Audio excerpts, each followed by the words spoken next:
Chapter 57. Now that I was left wholly to myself, I gave notice of my intention to quit the chambers in the temple as soon as my tenancy could legally determine, and in the meanwhile to underlet them. At once I put bills up in the windows, for I was in debt and had scarcely any money, and began to be seriously alarmed by the state of my affairs. I ought rather to write that I should have been alarmed if I had had energy and concentration enough to help me to clear perception of any truth beyond the fact that I was falling very ill. The late stress upon me had enabled me to put off illness, but not to put it away. I knew that it was coming on me now, and I knew very little else, and was even careless as to that. For a day or two I lay on the sofa, or on the floor, anywhere, according as I happened to sink down, with a heavy head and aching limbs, and no purpose and no power. Then there came one night which appeared of great duration, and which teemed with anxiety and horror, and when in the morning I tried to sit up in my bed and think of it, I found I could not do so. Whether I really had been down in Garden Court in the dead of the night, groping about for the boat that I supposed to be there, whether I had 2 or 3 times come to myself on the staircase with great terror, not knowing how I had got out of bed, whether I had found myself lighting the lamp, possessed by the idea that he was coming up the stairs, and that the lights were blown out, whether I had been inexpressibly harassed by the distracted talking, laughing, and groaning of someone, and had half suspected those sounds to be of my own making, whether there had been a closed iron furnace in a dark corner of the room, and a voice had called out, over and over again, that Miss Havisham was consuming within it. These were things that I tried to settle with myself and get into some order, as I lay that morning on my bed. But the vapor of a lime kiln would come between me and them, disordering them all, and it was through the vapor at last that I saw 2 men looking at me. "What do you want?" I asked, starting. "I don't know you." "Well, sir," returned one of them, bending down and touching me on the shoulder, "this is a matter that you'll soon arrange, I dare say, but you're arrested." "What is the debt?" £123, 15, 6. Jeweler's account, I think. "What is to be done?" "You had better come to my house," said the man. "I keep a very nice house." I made some attempt to get up and dress myself. When I next attended to them, they were standing a little off from the bed, looking at me. I still lay there. "You see my state," said I. "I would come with you if I could, but indeed I am quite unable. If you take me from here, I think I shall die by the way." Perhaps they replied, or argued the point, or tried to encourage me to believe that I was better than I thought. For as much as they hang in my memory by only this one slender thread, I don't know what they did, except that they forbore to remove me. That I had a fever and was avoided, that I suffered greatly, that I often lost my reason, that the time seemed interminable, that I confounded impossible existences with my own identity, that I was a brick in the house wall, and yet entreating to be released from the giddy place where the builders had set me, that I was a steel beam of a vast engine, clashing and whirling over a gulf, and yet that I implored in my own person to have the engine stopped, and my part in it hammered off, that I passed through these phases of disease, I know of my own remembrance, and did in some sort know at the time. That I sometimes struggled with real people, in the belief that they were murderers, and that I would all at once comprehend that they meant to do me good, and would then sink exhausted in their arms and suffer them to lay me down, I also knew at the time.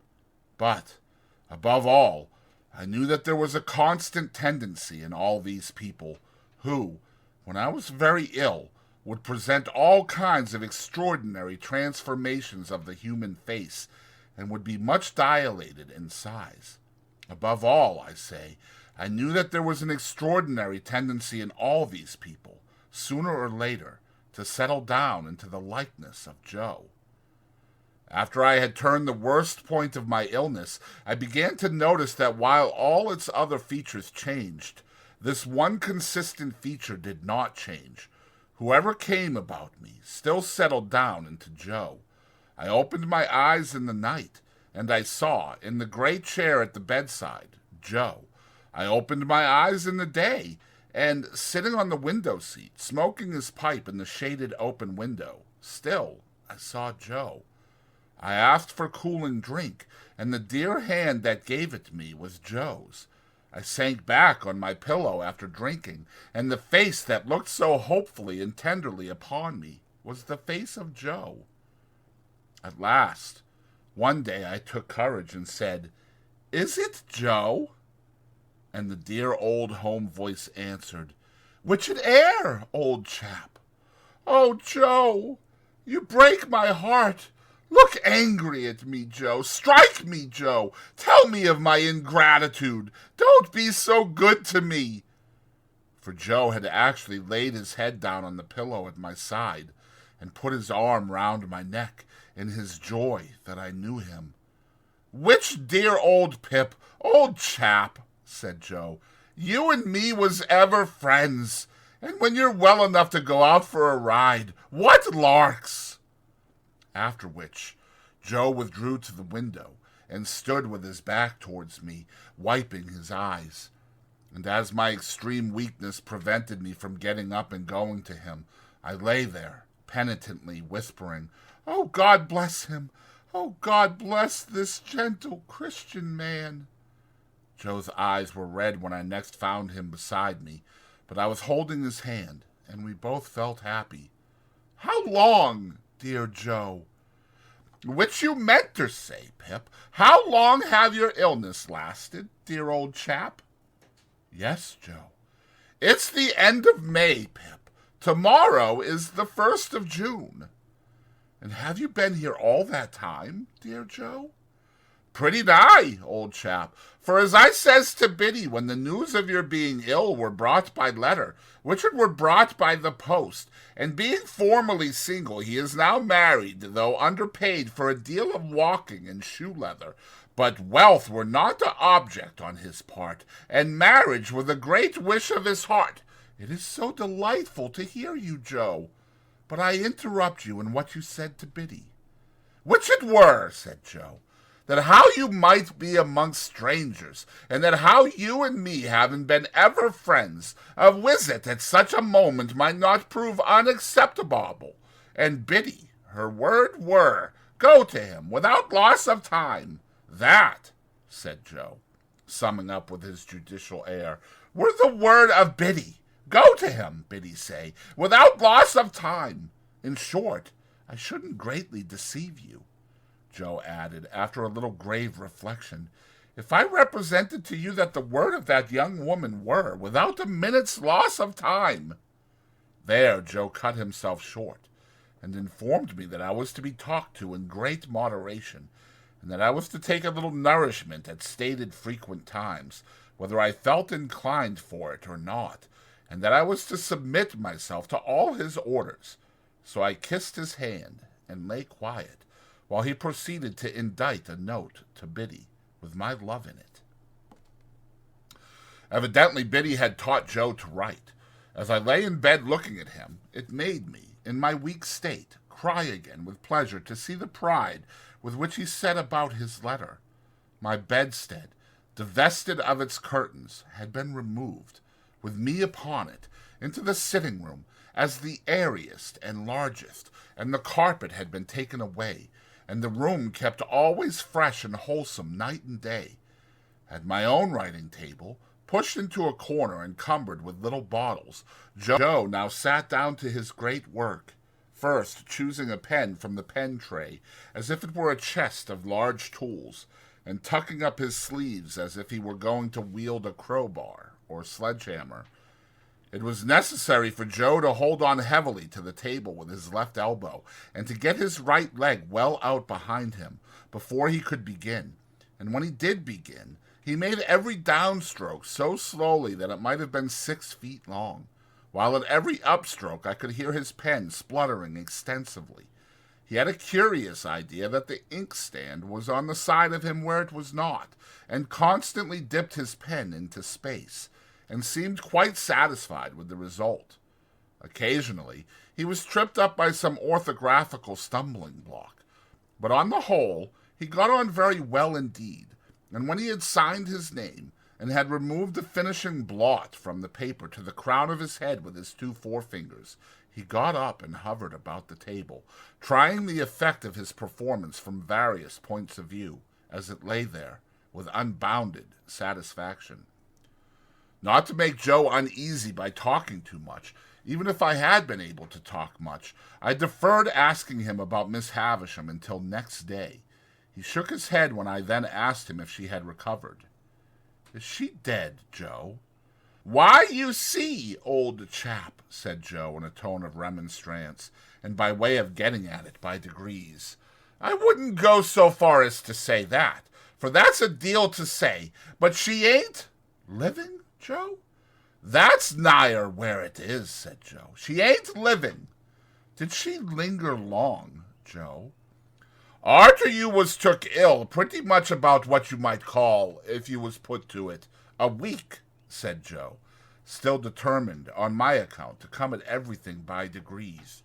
"Dear Joe, have you heard what becomes of her property?"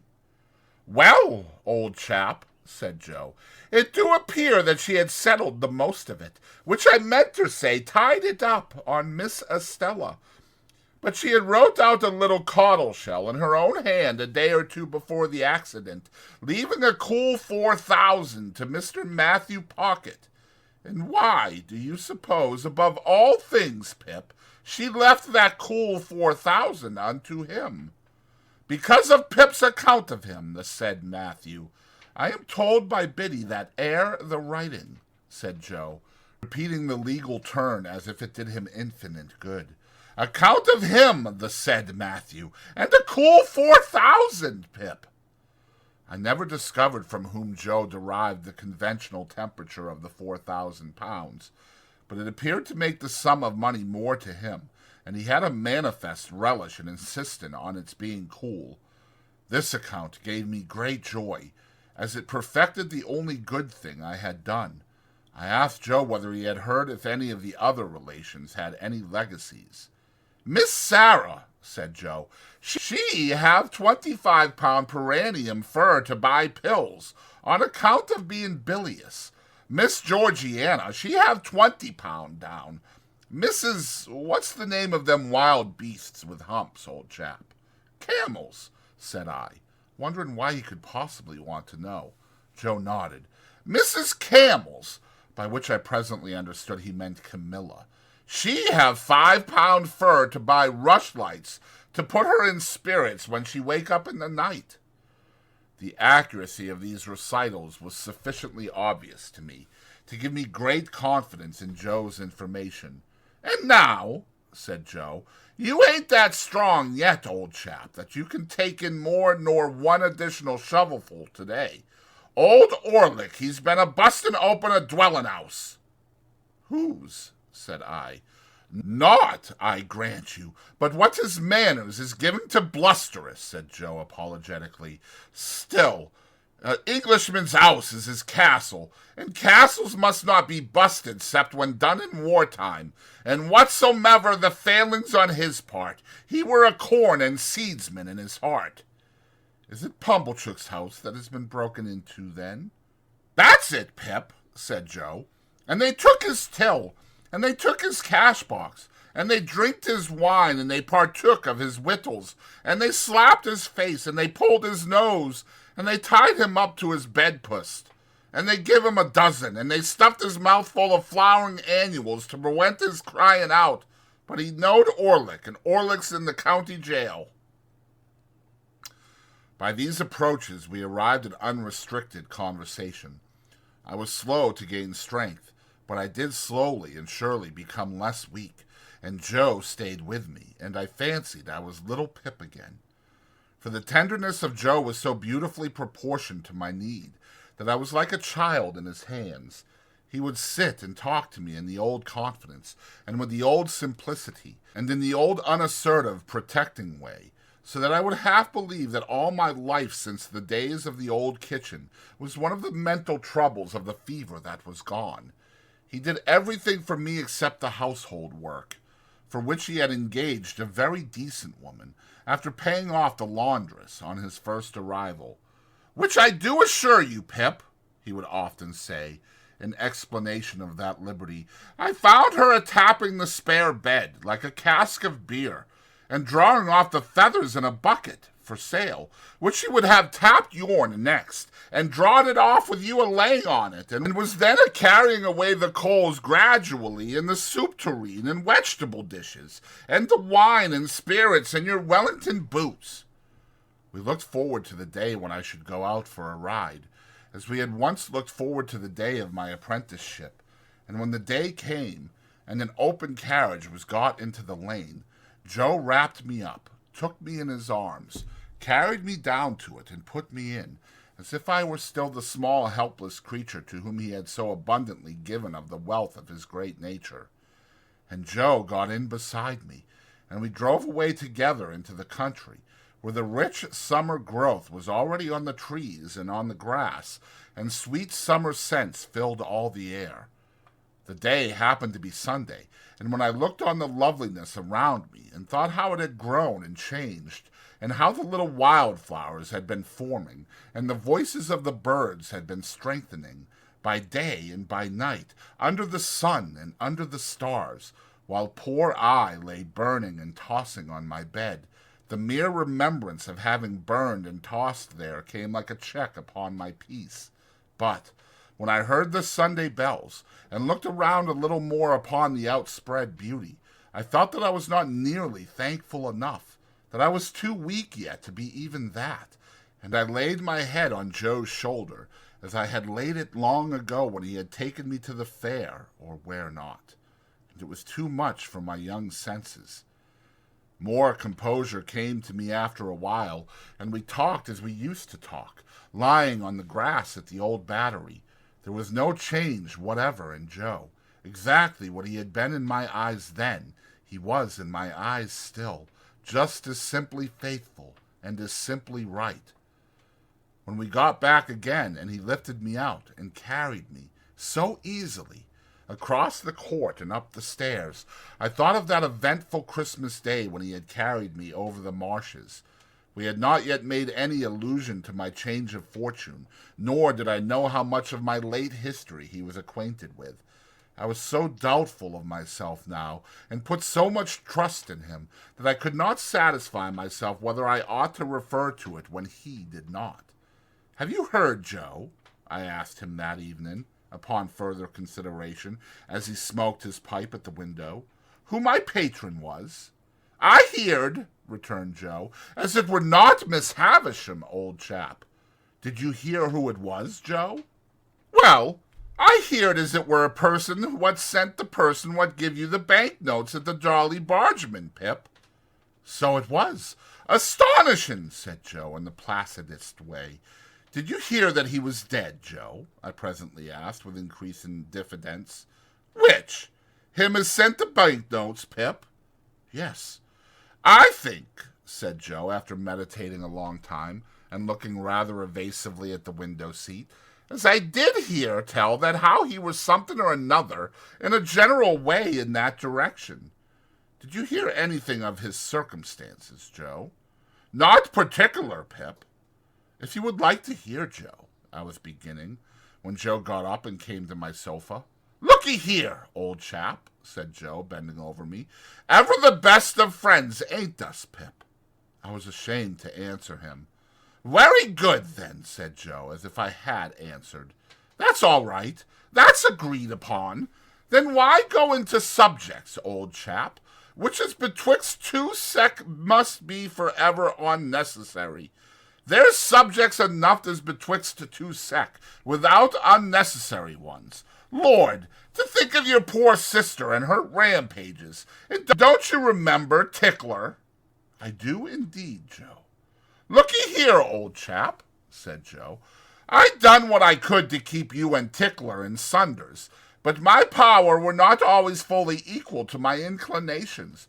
For when your poor sister had a mind to drop into you, it were not so much," said Joe, in his favorite argumentative way, "that she dropped into me too, if I put myself in opposition to her, but that she dropped into you always heavier for it. I noticed that. It ain't a grab at a man's whisker, not yet a shake or two of a man, to which your sister was quite welcome, that you'd put a man off from getting a little child out of punishment. But when that little child is dropped into heavier for that grab of whisker or shaking, then that man naturally up and says to himself, 'Where is the good as you are doing?' 'I grant you I see the arm,' says the man, 'but I don't see the good. I call upon you, sir, therefore, to pint out the good.'" "The man says?" I observed, as Joe waited for me to speak. "The man says," Joe assented. "Is he right, that man?" "Dear Joe, he is always right."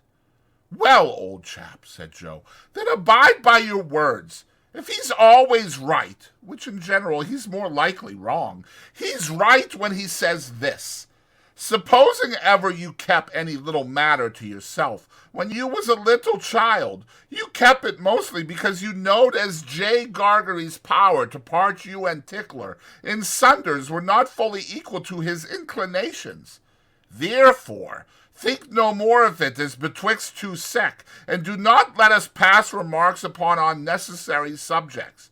Biddy give herself a deal of trouble with me afore I left, for I am almost awful dull, as I should view it in this light, and viewing it in this light, as I should so put it, both of which," said Joe, quite charmed with his logical arrangement, "being done, now this to you a true friend say, namely, you mustn't go overdoing on it, but you must have your supper and your wine and water, and you must be put betwixt the sheets."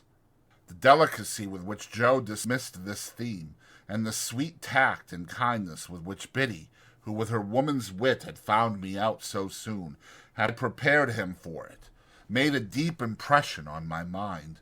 But whether Joe knew how poor I was, and how my great expectations had all dissolved, like our own marsh mists before the sun, I could not understand. Another thing in Joe that I could not understand when it first began to develop itself, but with which I soon arrived at a sorrowful comprehension of, was this.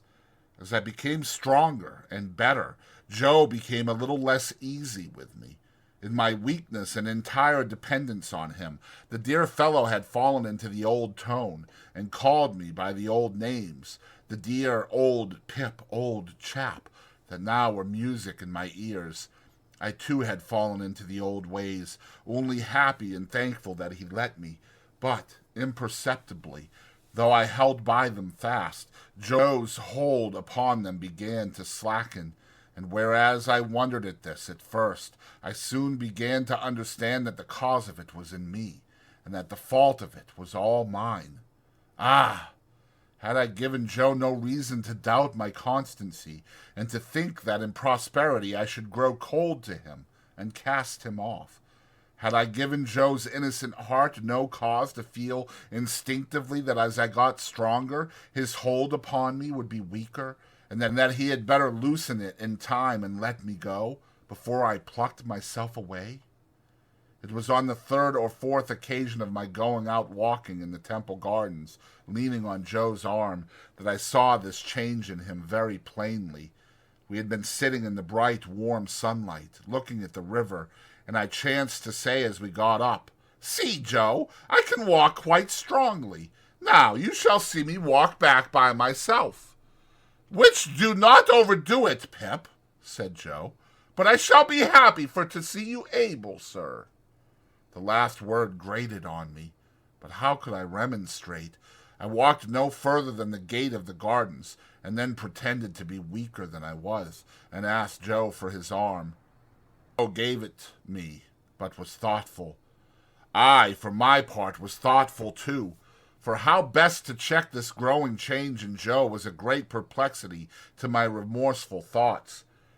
that I was ashamed to tell him exactly how I was placed and what I had come down to, I do not seek to conceal, but I hope my reluctance was not quite an unworthy one.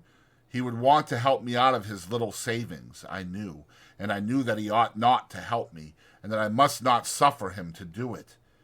It was a thoughtful evening with both of us, but before we went to bed, I had resolved that I would wait over tomorrow being Sunday, and would begin my new course with the new week. On Monday morning I would speak to Joe about this change. I would lay aside this last vestige of reserve. I would tell him what I had in my thoughts, that secondly, not yet arrived at, and why I had not decided to go out to Herbert, and then the change would be conquered forever. As I cleared, Joe cleared, and it seemed as though he had sympathetically arrived at a resolution too. We had a quiet day on the Sunday, and we rode out into the country, and then walked in the fields. "I feel thankful that I have been ill, Joe," I said. "Dear old Pip, old chap, you're almost come round, sir." "It has been a memorable time for me, Joe." "Likeways for myself, sir," Joe returned. "We have had a time together, Joe, that I can never forget. There were days once, I know, that I did for a while forget, but I never shall forget these." "Pip," said Joe, appearing a little hurried and troubled, "there has been larks, and, dear sir, what have been betwixt us, have been—" At night, when I had gone to bed, Joe came into my room, as he had done all through my recovery. He asked me if I felt sure that I was as well as in the morning. "Yes, dear Joe, quite." "And are always a-getting stronger, old chap?" "Yes, dear Joe, steadily."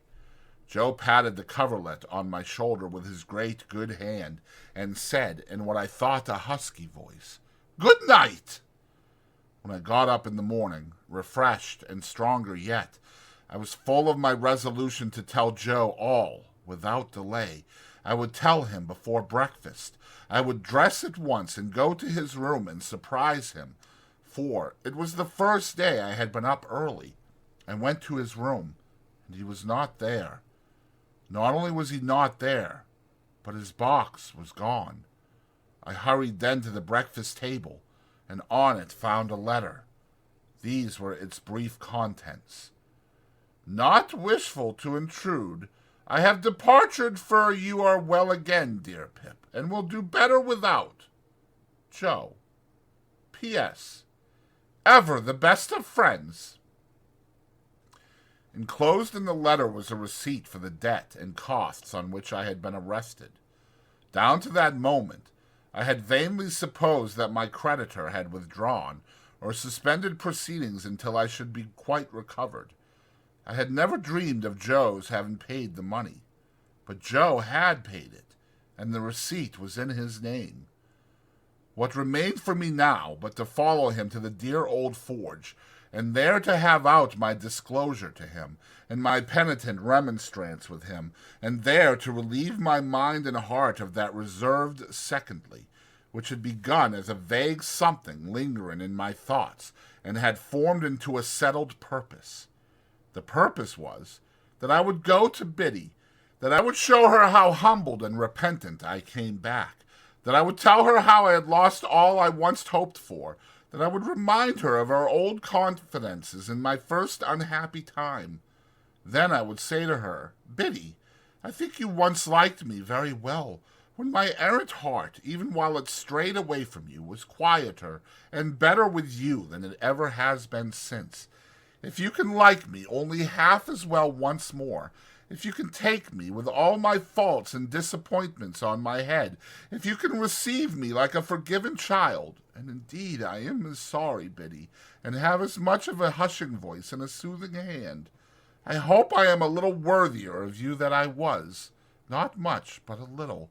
And Biddy, it shall rest with you to say whether I shall work at the forge with Joe, or whether I shall try for any different occupation down in this country, or whether we shall go away to a distant place, where an opportunity awaits me which I set aside, when it was offered, until I knew your answer. And now, dear Biddy, If you can tell me that you will go through the world with me, you will surely make it a better world for me a better man for it, and I will try hard to make it a better world for you. Such was my purpose.